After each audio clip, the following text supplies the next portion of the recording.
মধ্যে ছিলাম আমরা এতক্ষণ। এত গরম সহ্য করা যাচ্ছে না। তো আমি আর লাল একটুখানি সামনের দিকে এসেছি। এই দেখো, এরপর থেকে যতদূর দেখা যাচ্ছে ধুধু মাঠ আর মাঠ। এটা একটা অন্য লোকের বাড়ি, তাদের বাড়িতে এসেছি অ্যাকচুয়ালি। টাউনের দিকে তো কেউ কারোর বাড়িতে যায় না, বাট এদিকে গ্রামের দিকে একজন অন্য একজনের বাড়িতে দিব্যি অনায়াসে যেতে পারে। অ্যান্ড সযত্নে তারা আপ্যায়ন করে। কিন্তু অনেক ঠান্ডা লেগে গেছে প্রচন্ড। একটা জিনিস, এটা হচ্ছে লম্বুর ডাল। এই গাছটা হচ্ছে লম্বু গাছের লাঠি ডাল, পাতা সমেত পড়েছে। লম্বুর ডালের বাড়ি খেলে পরে বাবার নামও ভুলে যেতে হয়, এতটা লাগে, এতটা লাগে।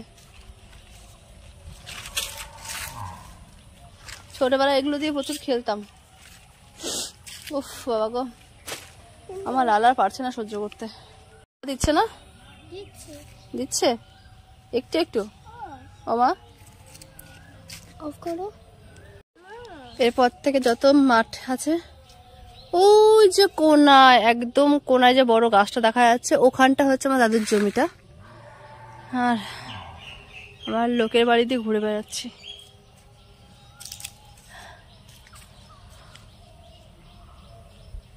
মেঘলা ওয়েদার, যে কোনো মোমেন্টে বৃষ্টি চলে আসবে। লাল চলো বাড়ি যাই বাবা। কি করবো থেকে, চলো আমরা এখন যাচ্ছি বাড়ির দিকে।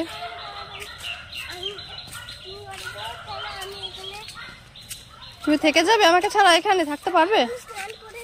এখানে তুমি স্নানটা কোথায় করবে বাবা? আগে এখানে পুকুর টুকুর ছিল, এখন এখানে পুকুর টুকুর কিচ্ছু নেই। আগে এটা পুরো কাঁচা রাস্তা ছিল, যেখান দিয়ে মানে জমির আল যেটাকে বলে সেটা ছিল। বা যেদিকে বাড়িঘর বেড়ে যাওয়ার জন্য ঢালাই রাস্তা হয়ে গেছে। এক হিসাবে ভালোই হয়েছে, কিন্তু পরিবেশটা একটু অন্যরকমের হয়ে গেছে। ওই যে সাইকেল নিয়ে আসছে, ওটা আমার ছোট মামার বড় ছেলে, ওর নাম রাজা। কোথায় গেছিলি ভাই?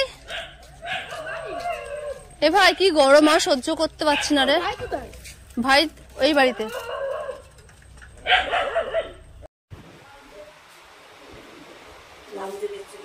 মনে হয় শুয়োপোকা লেগেছে নাকি, বুঝতে পারলাম না।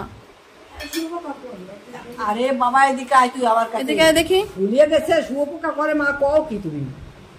এদিকে দেখছো না, দেখো না শুয়োপোকা ছাড়া কি? শুয়োপোকাটা পেলি কোন জায়গা? তো ছিল ঘরের মধ্যে, পুরো কাপড় চোপড়ের মধ্যে রয়েছে, সেখানটা আল্লাহ গেছে। এই দেখ কামড় দিছে। কি কামড় দেবে এখানে? ছেড়ে দে, ওই গেছে, আর কিচ্ছু হবে না, আর কোনো দোষ কেটে দেবে। আর চুল করবে না, আর দে না, হাত দিস না, আমার চুলটা ব্যবস্থা করে দাও তুমি। আমার চুল করে। বন্ধুরা, এখানে এই সব অবধি তো ঠিক ছিল। বাবিনের গলায় একটা বড় শুয়োপোকা লেগেছে, কোথা থেকে লেগেছে সেটা আমরা জানি না, কিন্তু গলার সাইডটা পুরো ফুলে গেছে আর ওর প্রচন্ড পরিমাণে চুলকাচ্ছে। আর লাল এখন কেমন যেন করছে, কারোর কথা শুনছে না, কোলে নিলেও কান্না করছে, খেতে চাইছে না, নাক টানছে। তো মা বাড়ির থেকে টাটা করে সবাই মিলে এখন নিজের বাড়িতে যাচ্ছি। লাল এখন আমার কোলেই রয়েছে। ওকে বললাম কিছু খাবি কিনা, ও খাওয়ার পর একবার বমিও করে দিয়েছে। এখন কেমন খ্যান খ্যান খ্যান খ্যান করছে। এই প্রথমবার বললো, মা আমরা বাড়ি কখন যাব। 2-3 দিন তো বেশ ভালো ঘুরে এলাম। মার সঙ্গে বাজারে এসেছি। ছোটবেলায় মার সঙ্গে প্রচুর বাজারে আসতাম। মা যখন বাজারে আসতো, মায়ের সঙ্গে পেছন পেছন আসতাম আঁচলটা ধরে।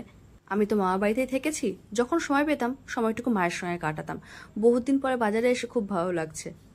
হয়তো অনেকের কাছে কথাটা খুব ফানি মনে হলো যে বাজারে আসা, এর মধ্যে নতুনত্ব কি আছে। আসলে মায়ের সঙ্গে বাজারে আসা, প্রায় ছোটবেলার লাইফটাকে আর একবার করে বেঁচে থাকা, অনেক নতুনত্ব আছে। যারা যারা এটা ফিল করছো অবশ্যই বুঝতে পারছো।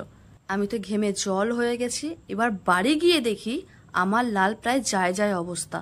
ফেরার সময়ও ক্লান্ত হয়ে গেছিল, তাই ওকে শুয়ে দিয়ে বাজারে এসেছিলাম। এসে দেখি আমার লালের অবস্থা বিভৎস ভয়ঙ্কর। তাড়াতাড়ি করে দৌড়ে আমি নিয়ে গেছি ডক্টরের কাছে। যাওয়ার সঙ্গে সঙ্গে তাকে নিউমোলাইজার দিয়ে দিয়েছে। সে কোনো রকমভাবে নিঃশ্বাস নিতে পারছে না, আর কাশির মধ্যে মনে হচ্ছে ওর লাঞ্চটা মুখ দিয়ে বাইরে বেরিয়ে আসবে। সে হেঁটে অবধি ডক্টরের কাছে যেতে পারেনি। আমি আর মা রাত 9টার সময় দৌড়ে নিয়ে গেছি ডক্টরের কাছে। ছেলেটা যেন আমার সুস্থ হয়ে যায়, তোমরা সবাই একটু প্রে করো। সে রাতটা কোনো রকম তো কেটেছে। ঘুম থেকে উঠে ছেলে ফিট বলতে জ্বর তো কন্টিনিউ চলছে, বমিও চলছে, জ্বরটা একটু আগে পড়ে গেছে, আর এখনই উঠে সে খেলা শুরু করে দিয়েছে। এই যে ঘামটা বসছে না, এই ঘামের থেকে রিয়াকশনটা স্টার্ট হচ্ছে। তাই মাকে বললাম, মা আমি এখানে আর বেশিক্ষণ থাকবো না, আমি কলকাতায় ফিরে যাচ্ছি। মা শুনে একটু আপসেট হয়ে গেছিলো, কারণ আমি মাকে বলেছিলাম আরও 3-4 দিন আমি এখানে থাকবো। কিন্তু লালের তো এতটা সময় থাকা অভ্যাস নেই গ্রামের দিকে। একেতে ওখানে হাওয়া নেই অ্যাকচুয়াল পরিমাণে, ওখানকার টেম্পারেচার অন্যরকম, মাটি রয়েছে, লাল কখনো মাটি পাড়ায়নি। এই হাজার প্রবলেমের মধ্যে লালের বডি ওখানকার ওয়েদার একদম নিতে পারছে না। বাবিন একটু বড় হয়ে গেছে, জুতো পরে থাকে, বোঝে ব্যাপারটা। বাবিনের অতটা প্রবলেম হয়নি, বাট তবুও মেয়েটার শরীর খারাপ, কাশি শুরু হয়ে গেছে, কারণ মাথায় এক ঝাঁকড়া চুল রয়েছে। লালকে হাজার বোঝানোর পরও লাল আমার কথা বুঝতে চাইছে না। ছোট মানুষ, মাটি পেয়ে এত পরিমাণে মাটি ঘাটছে, ওকে স্নান করাতে হচ্ছে ওখানকার জল দিয়ে, আর ওখানকার কলের জল প্রচন্ড পরিমাণে ঠান্ডা।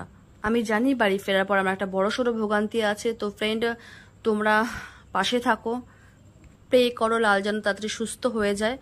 আর আমাদের পেজটাকে ফলো করে দিও, লাইক করে দিও, আর কমেন্ট করে জানিও কে কোথা থেকে ভিডিওটা দেখছো। আমি আর বেশিক্ষণ দেরি করলাম না, লাল সোনাকে নিয়ে বেরিয়ে গেছি বাড়ির দিকে।